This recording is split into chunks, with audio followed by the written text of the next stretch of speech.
और आज बरसों के बाद जब आपको अपनी अस्मिता, अपने पूर्वज, अपने संस्कार और अपने धर्म के प्रति एक चेतना जागृत हो रही है, तो भ्रम फैलाया जा रहा है। पहली बात तो कुछ लोग हिंदुत्व के ठेकेदार हो कैसे गए? ये कथा बांचने वाले लोगों ने हमको ज्ञान देना शुरू कर दिया। ये उनकी निजी राय हो सकती है। हमारे इमोशंस, हमारी संवेदनाओं को जिस तरीके से आपने उसका दोहन किया,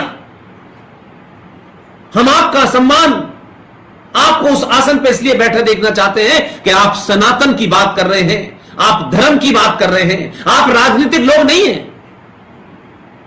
आपको यह नहीं बताना है कि मौला रे मौला क्या है और अली क्या है। यह ज्ञान देना है तो गेरुआ वस्त्र का चोला छोड़े और सफेद कपड़े पहने और बात करें समाज में।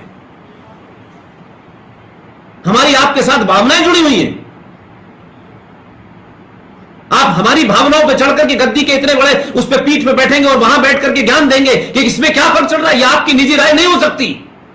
और जब आप सार्वजनिक पद पे आ जाते हैं और सार्वजनिक जीवन में आ जाते हैं, तब आपका निजी कुछ नहीं होता। यह पाखंड नहीं चलेगा, यह हमारा निजी जीवन है और यह हमारा सार्वजनिक जीवन है। कौन लोग हैं जो इस देश के अंदर इस तरीके का फ्रॉड फैलाने पे लगे हुए हैं? इसलिए मैं बार बार कहता हूं, आप कुछ लोगों को दुश्मन माने, लेकिन दुश्मन आपके अंदर बैठा हुआ है, आपकी सोच में, आपके विचार में, आपके आचार में है, आपके बिहेवियर में है। हजारों साल की गुलामी ने आपको कमजोर कर दिया, लेकिन पिछली 4 जनरेशन इस गुलामी की तरफ नहीं देखना चाहती। वो आज में जीना चाहती हैं और आज के मसले आज के हिसाब से तय करना चाहती है।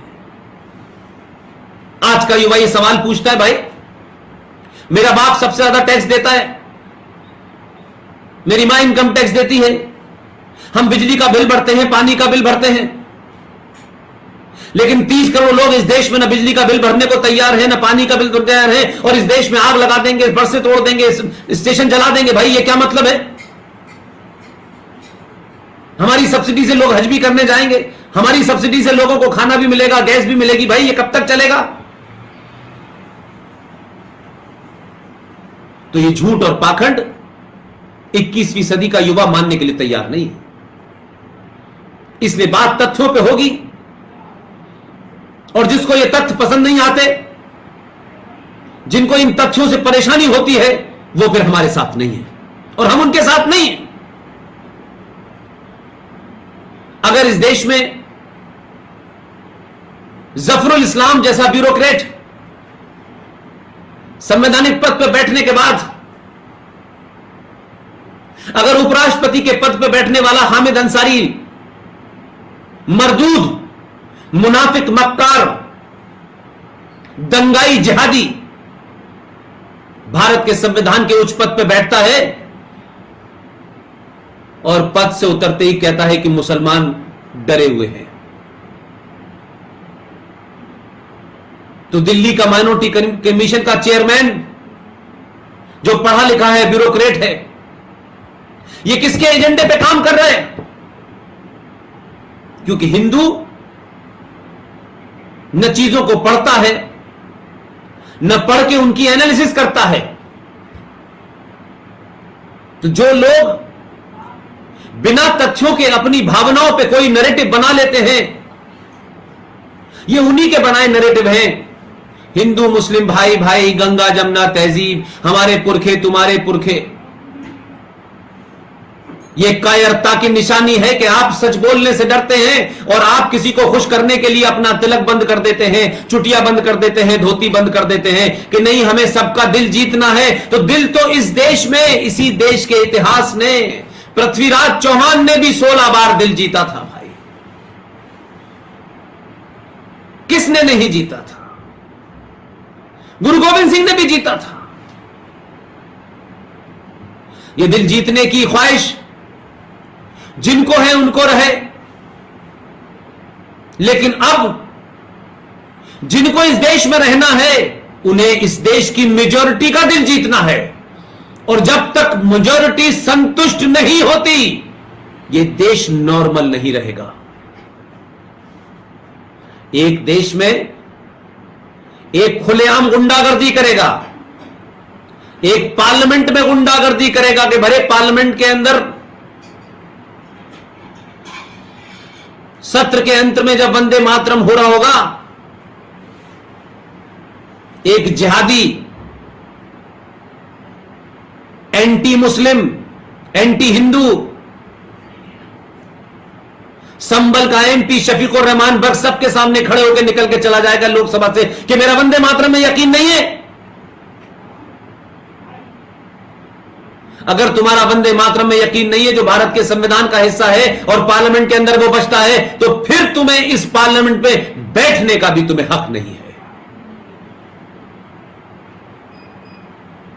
इसलिए हम मेजॉरिटी में हैं, हमने अपने कभी मेजॉरिटी होने का ना घमंड किया ना दम्भ भरा,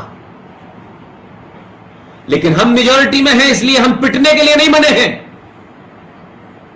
हम मेजॉरिटी में हैं इसलिए कायर बनने के लिए नहीं बने हैं।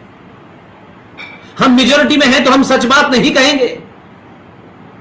हमें मालदा में डराओगे, हमें कश्मीर से मार के निकाल दोगे, हमें कैराना में डराओगे, हमें संबल में, मेरठ में, मुरादाबाद में, अलीगढ़ में, आजमगढ़ में, सब जगह तुम हमारी हत्या करोगे, लेकिन हम मेजॉरिटी में हैं इसलिए हमें नहीं कुछ कहना चाहिए।